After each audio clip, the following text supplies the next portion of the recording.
Hello and welcome back to the GeoInsight, where we bring you sharp, in-depth looks at global geopolitics and current affairs.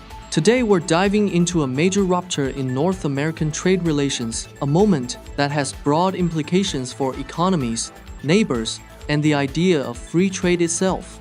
We're talking about how the world's longest undefended border between the United States and Canada is suddenly not acting like friendly neighbors, but like adversaries in a trade war.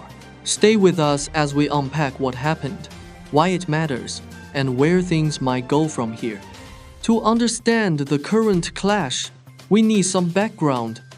Under President Donald Trump, the U.S.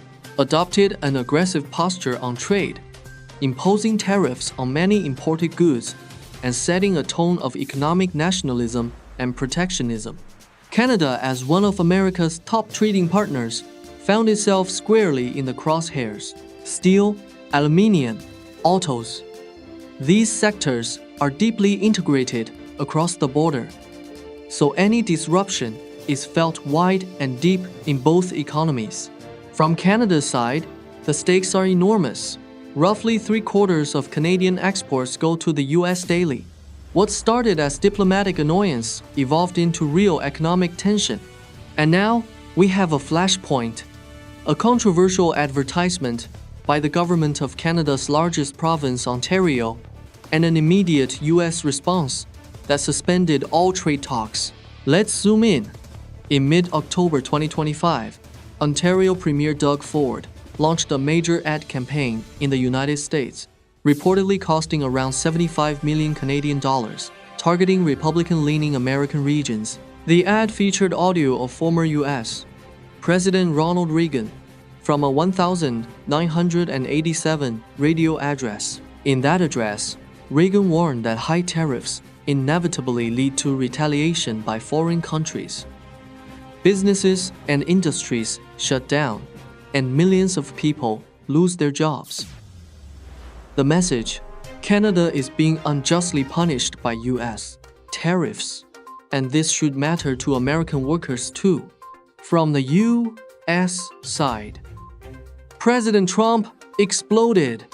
He called the ad fraudulent and claimed Canada fraudulently used a Reagan speech to interfere in the U.S. Supreme Court's decision on tariffs. He announced on social media that all trade negotiations with Canada are terminated. This is a remarkable escalation. The ad itself might sound niche, but the consequence is massive. Now, let's unpack why this matters. There are three key dimensions: economic, political, and symbolic. Economic: the U.S. and Canada share one of the largest bilateral trade relationships in the world. Disrupting that risks supply chain shockwaves, job losses, and price increases. For Canada, tariffs against steel, autos, and other goods mean its industries face direct pressure.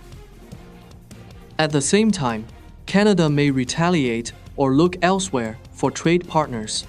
For the U.S., a breakdown with Canada raises the risk that American firms lose access to Canadian supply chains, and that American workers face disruption. Political: domestically in the U.S., President Trump has made tariffs and economic nationalism a central plank of his political brand.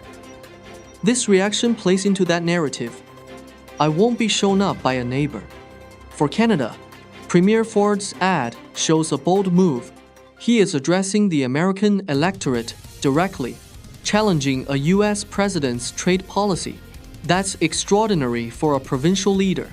On the global stage, other countries will watch closely. This sets a precedent for how Canada acts vis-à-vis the U.S. and how the U.S. responds to such moves.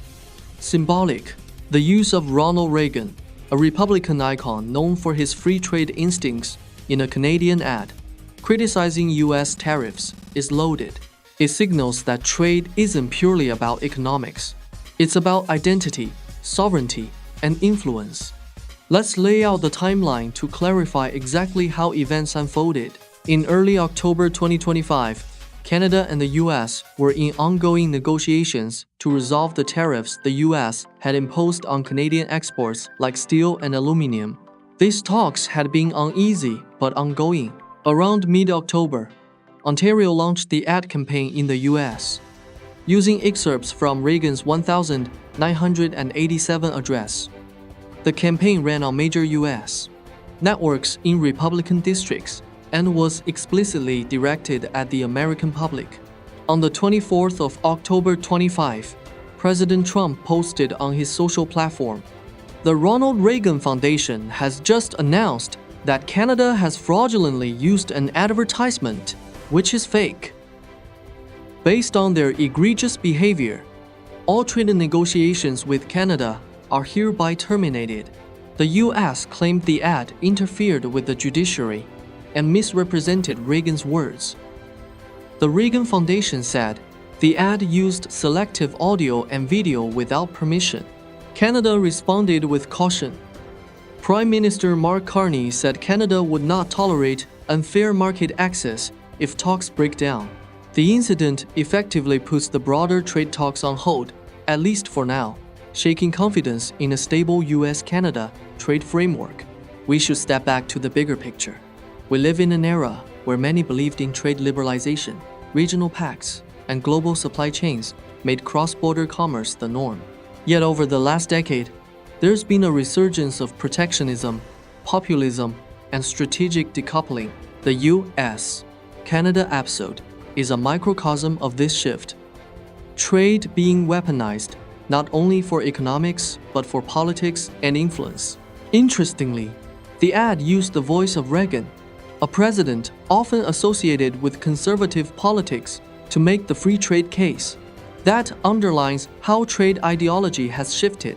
Reagan may have backed limited tariffs for specific cases, but broadly, he supported open markets. Now, the US under Trump is aggressively using tariffs and trade negotiations to assert leverage, and Canada is responding not just via diplomacy, but through a public campaign in the US, reflecting frustration with being treated as a junior partner. What could this escalated dispute lead to? Let's consider possible scenarios. Risk Scenario A: deepening trade war. If talks stay frozen, tariffs stay in place or increase, retaliatory measures may worsen the downturn. Canadian industries may suffer, but so will US importers and supply chains, leading to economic ripple effects.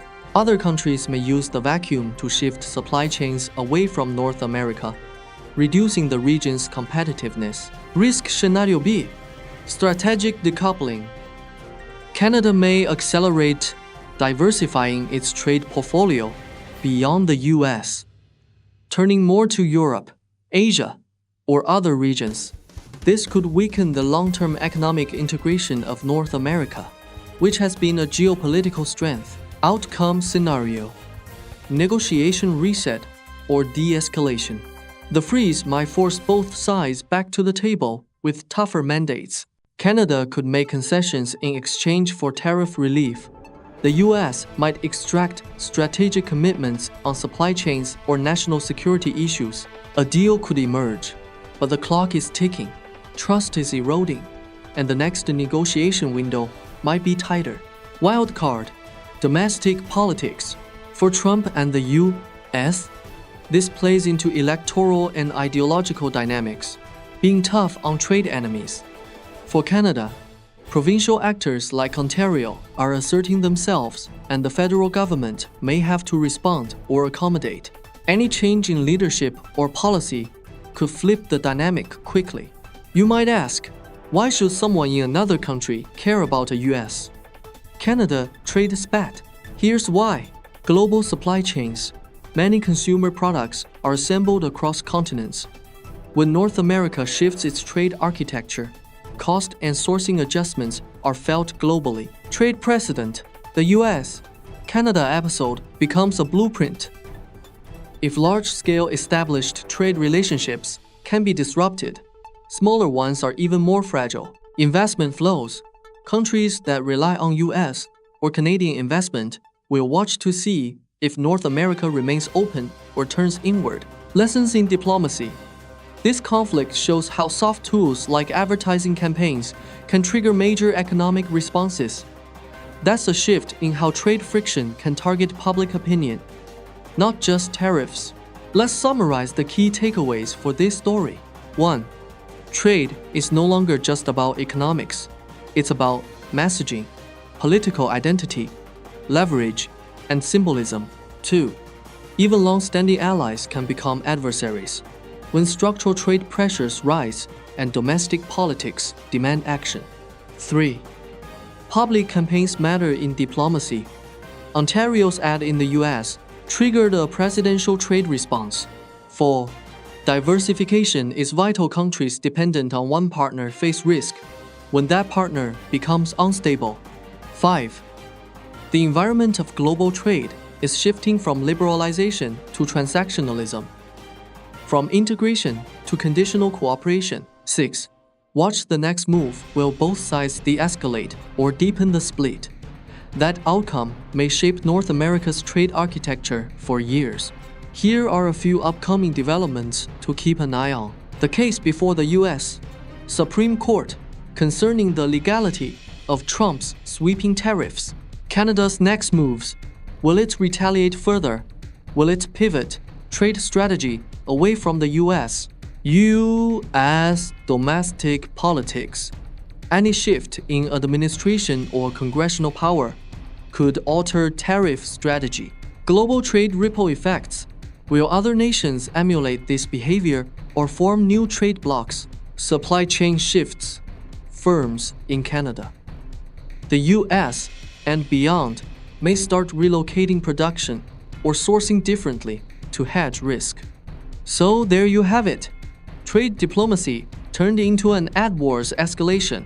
A provincial government targeting American voters, a U.S. president declaring all talks over, and two allies trading threats rather than handshakes. For viewers of the GeoInsight, this is a reminder that geopolitics happens everywhere, not just in war zones or far-off regions, but across borders you may think are friendly and stable. If you enjoyed this breakdown and want more deep dives into global current affairs, trade shifts, and how they affect you, hit the like button, subscribe, and ring that notification bell so you don't miss our next video. Leave a comment below. What do you think happens next with the US-Canada trade relationship? Will they patch it up, dig further in, or something else entirely? Thanks for watching the GeoInsight. Let's keep our eyes on the world and never take peace for granted. Don't forget to like, subscribe, and turn on notifications for more global geopolitics from the GeoInsight. See you next time.